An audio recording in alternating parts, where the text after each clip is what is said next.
Bismillahirrahmanirrahim. Assalamualaikum warahmatullahi wabarakatuh. Nama saya Rahmawati Putri dari PAI kelas 4D. Saya di sini akan mereview ulang atau membahas ulang materi dari pertemuan ke-8 sampai terakhir.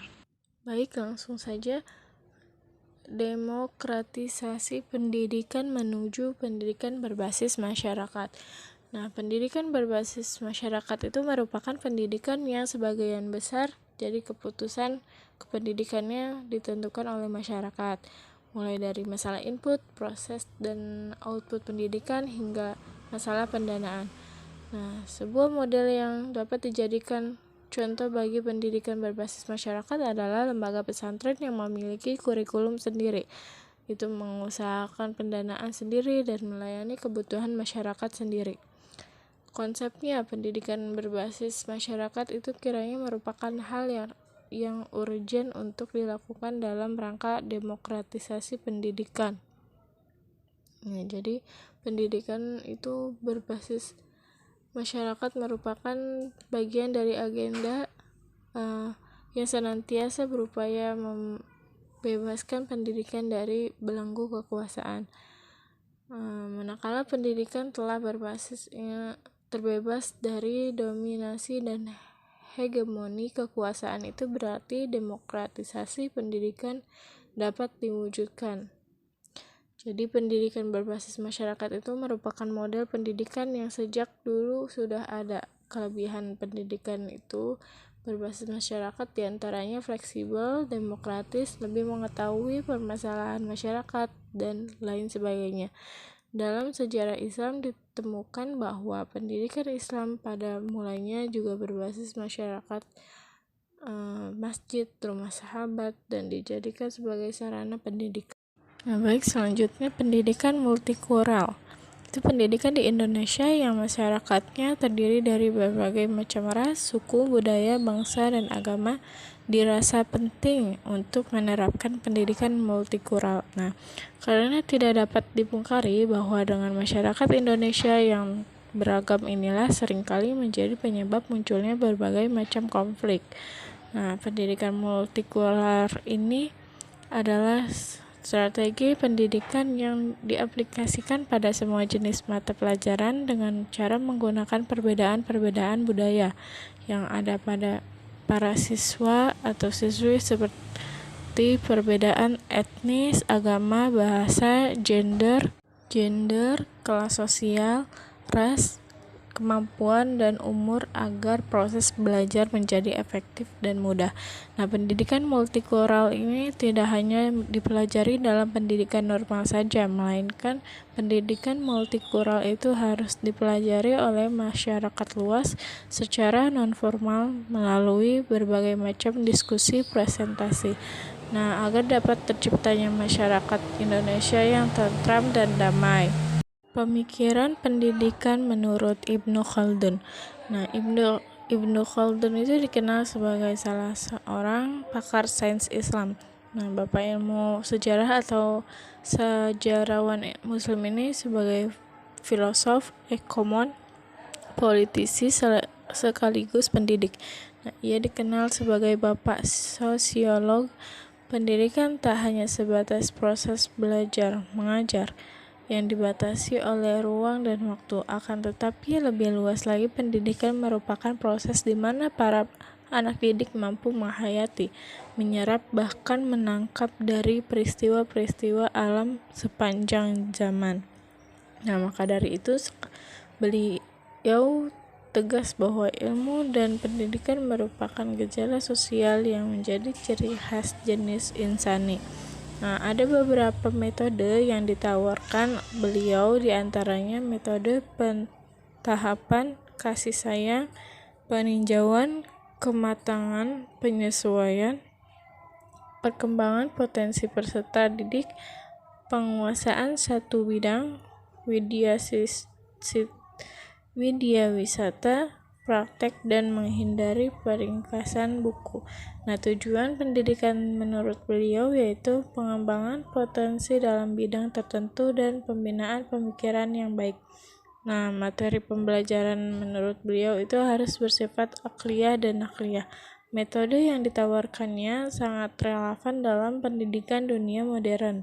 Nah, pemikiran beliau itu terhadap pendidikan bisa menjadi acuan dalam pendidikan dunia modern. Nah, sebab apa yang ditawarkan beliau sangat mengutamakan teori dan praktek dalam dunia pendidik harus diterapkan dalam baik khususnya pendidikan Islam. Sebab pendidikan harus bersumber dari Al-Quran yang mana ajaran-ajaran Islam itu harus diterapkan terhadap realitas kehidupan. Pemikiran pendidikan menurut Muhammad Abduh. Nah, dalam meningkatkan pemberdayaan itu, sistem pendidikan Islam, Muhammad Abduh menetapkan tujuan pendidikan Islam yang dirumuskannya sendiri, yaitu tujuan hakiki yang dari pendidikan adalah pendidikan akal dan jiwa dan menyampaikan pada sebatas yang memungkinkan anak didik menemukan kebahagiaan yang sempurna. Muhammad Imarah mengungkapkan bahwa tujuan pendidikan menurut Muhammad Abduh adalah terciptanya harmoni antara ilmu-ilmu keislaman yang merupakan basis keimanan setiap muslim. Kedua, kedamaian hidup di akhirat. Ketiga, sarana kebahagiaan dunia. Keempat, pendidikan akal dan jiwa. Kelima, pembinaan akhlak. Nah, dari rumusan tujuan pendidikan di atas itu dapat dipahami bahwa yang ingin dicapai oleh Muhammad Abduh dalam pendidikan yaitu mencakup aspek akal dan aspek spiritual. Nah, beliau ingin di dalam diri peserta didik itu terjadi keseimbangan antara pendidikan akal dan spiritual. Muhammad Abduh menghendaki bahwa kurikulum yang demikian adanya tingkat sekolah dasar, tingkat sekolah menengah, dan tingkat perguruan tinggi diharapkan dapat melahirkan beberapa kelompok masyarakat seperti kelompok masyarakat awam atau petani, pedagang, pekerja, industri, dan lain sebagainya. Nah, demikian juga diharapkan kelompok lainnya yaitu masyarakat golongan pejabat, pemerintahan, dan militer, serta kelompok masyarakat golongan intelek dan pendidik itu menurut Muhammad Abduh semua itu harus memiliki wawasan dan pengetahuan tentang agama sebagai suatu alat untuk mengontrol yang dapat menunjang kehidupan. Pemikiran menurut pendidikan Islam menurut Ahmad Dahlan. Nah, dari pembahasan ini Kiai Haji Ahmad Dahlan adalah merupakan tokoh pendidikan yang sangat besar jasanya bagi di dunia itu pendidikan di Indonesia ini. Nah, jadi Kiai Haji Ahmad Dahlan itu lahir di Kauman, Yogyakarta 1 Agustus 1868. Itu sebelumnya mendirikan organisasi Muhammadiyah. Nah, Kiai Haji Ahmad Dahlan itu mempelajari perubahan-perubahan yang terjadi di Mesir, Arab, dan India untuk kemudian berusaha menerapkannya di Indonesia. Nah, Ahmad Dahlan juga sering mengadakan pengajian agama di langgar atau musola. Pada tahun 1912, beliau ide-ide yang ditemukan Ahmad Dahlan telah membawa pembaruan dalam bidang pembentukan lembaga pendidik Islam yang semula bersistem pesantren menjadi sistem klasikal, di mana dalam pendidikan klasikal tersebut dimasukkan pelajaran umum dalam pendidikan madrasah. Nah, meskipun demikian, Ahmad Dahlan itu tetap mendahulukan pendidikan moral atau akhlak, pendidikan individu, dan pendidikan kemasyarakatan. Pemikiran pendidikan menurut Kiai Haji Hasyim Asy'ari. Nah, beliau itu di masa hidupnya mempunyai peran yang besar dalam dunia pendidikan khususnya di lingkungan pesantren, baik dari segi ilmu maupun keturunan. Konsep beliau tentang pendidikan sangatlah dipengaruhi di lingkungan dan pendidikan beliau, serta kondisi sosial budaya dan politik di mana beliau hidup di tengah perjuangan melawan penjajah dan mulai bangkitnya Islam di Timur Tengah. Di sini ada pendidikan untuk dunia dan akhirat. Ya, beliau juga memiliki tujuan dalam pendidikan. Mukani mengungkapkan bahwa tujuan pendidikan menurut Kiai Haji Hasyim Asy'ari adalah pembentukan manusia sebagai sosok yang penuh dengan pemahaman secara benar sempurna terhadap ajaran-ajaran Islam dan mampu mengaktualisasikan dalam kehidupan sehari-harinya secara konsisten. Selanjutnya ada pendidikan agama Islam yang utamanya pendidikan sekuler untuk tantangan zaman, yaitu hidup di lingkungan yang agamis sejak kecil, mendalami ilmu agama Islam dalam kurun waktu yang lama. Nah, sini tentu membuat corak konsep pendidikan Kiai Haji Hashim Asy'ari ini condong ke arah pendidikan agama Islam. Hal ini terlihat dari didirikannya pesantren Tebu Ireng oleh beliau yang pasti berkurikulum agama Islam. Nah, corak pendidikan beliau jika kita lihat dari segi 4 mazhab, yaitu maka beliau memiliki corak mazhab Syafi'i. Nah, di sini ada karya Hasyim Asy'ari adalah Abdul Alim wal Muta'alim, Risalah Ahli Sunnah wal Jamaah, At-Tibyan fin Nahyi al-Mukharatil Ahram wal Aqrab wal Ikhwan, An-Nurul Mubin fi Mahabbati Sayyidil Mursalin, kemudian Ziyadatut Ta'liqat, kemudian At-Tabihatul Wajibat liman yansa al-Maulid bil Munkarati, Do'ul Misbah fi Bayani Ahkamin Nikah. Pemikiran pendidikan menurut Persatuan Islam atau Persis itu adalah salah satu gerakan pembaharuan yang didirikan oleh Yusuf Zamzam, Komarudin, dan Abdurrahman. Nah, organisasi Persatuan Islam ini bersemboyan itu kembali kepada Al-Quran dan As-Sunnah dengan maksud membersihkan Islam dari segala bid'ah, kufurat, atau syirik.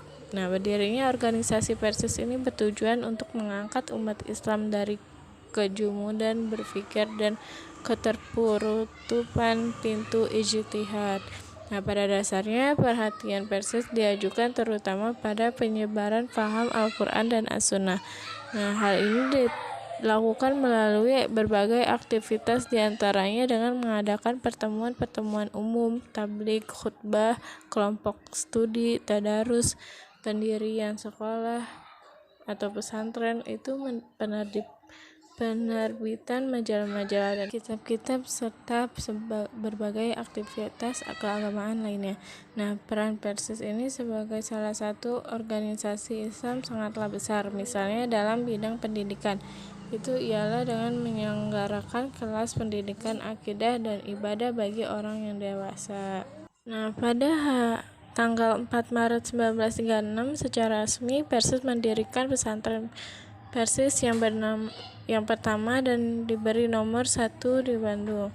Itu dalam perkembangannya Persis mengkoordinasi pesantren-pesantren dan lembaga pendidikan yang tersebar di cabang-cabang Persis.